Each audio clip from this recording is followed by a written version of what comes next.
Friend, આજે આપણે બનાવીશું સૂકી મેથીનું શાક. તો ચલો શરૂ કરીએ. તો આપણે મેથીનું શાક બનાવવા માટે 1 વાટકી જેટલી મેં મેથી સૂકી લીધી છે. તો આપણે આને પલાળી દેવાની છે. ને આ પલાળવાથી આ મેથી એકદમ પલળી જાય ને તો ચડવામાં એને વાર નથી લાગતી. તો આ રીતે આપણે પલાળી દેવાની છે. 1 ગ્લાસ પાણી નાખ્યું છે. તો હવે આપણે પછી 1 ગ્લાસ પાણી નાખી દઈશું. 2 ગ્લાસ જેટલું પાણી નાખીને બરાબર બધું મિક્સ કરીને એને પલાળવા દેવાની છે. 7 થી 8 કલાક સુધી પલાળવા દઈશું એટલે દાણા બધા ફૂલી જશે. અત્યારે કેવા છે જો સુકાઈ ગયેલા જેવા લાગે છે ને, પણ બધા ફૂલી જવાના છે. પછી આપણે એને બાફવાના છે. તો હવે આપણે ઢાંકીને એને મૂકી દઈએ. તો હવે મેથી આપણે જોઈ લઈએ તો મેથી આપણી પલળી ગઈ છે.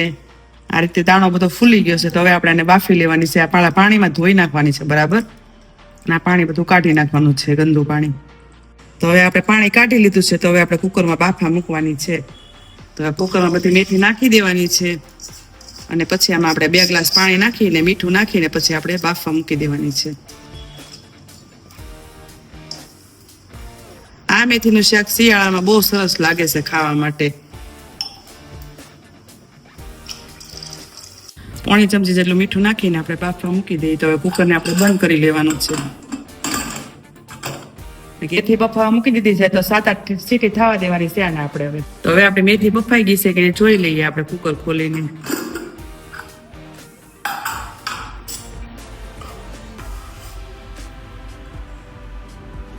જો મેથી આપણે એકદમ બફાઈ ગઈ છે. તો હવે આપણે એક બાઉલમાં કાઢીને આપણે ધોઈ નાખવાની છે.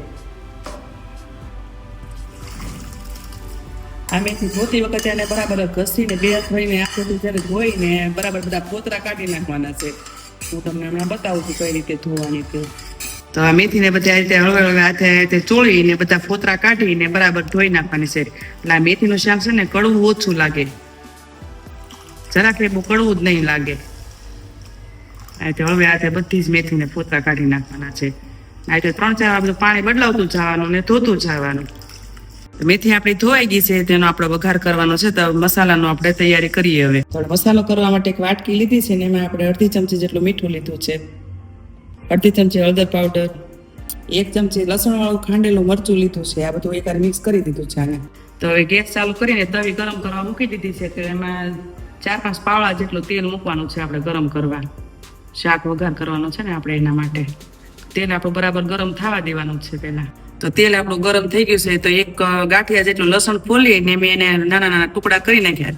એ આપણે આમાં તેલમાં નાખી દેવાના છે. પહેલા લસણને પેલા ચડવા દેવાનું છે. થોડું બ્રાઉન થાય ને એ ટાઈપનું ચડવા દેવાનું છે. આને લસણ બધું આપણું બ્રાઉન જેવું થઈ ગયું. તો આ મસાલો જે આપણે વાટકીને તૈયાર કર્યો હતો ને એ બધો મસાલામાં એડ કરી દેવાનો છે. ને બધું બરાબર મિક્સ કરી લેવાનું છે. આ બધો મસાલો ચડી જાય ને પછી આપણે અંદર મેથી નાખવાની છે. બાફેલી છે ને તે આ બધો મસાલો ચડી ગયો છે. તો હવે આપણે અંદર મેથી નાખી દઈશું બાફેલી. આ રીતે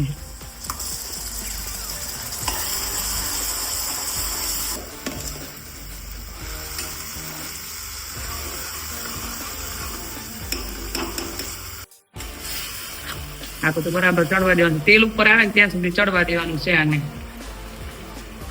તો શાકમાં બધું તેલ ઉપર આવી ગયું છે. તો બરાબર મિક્સ કરીને હવે આની પાણી આપણે નાખવાનું છે.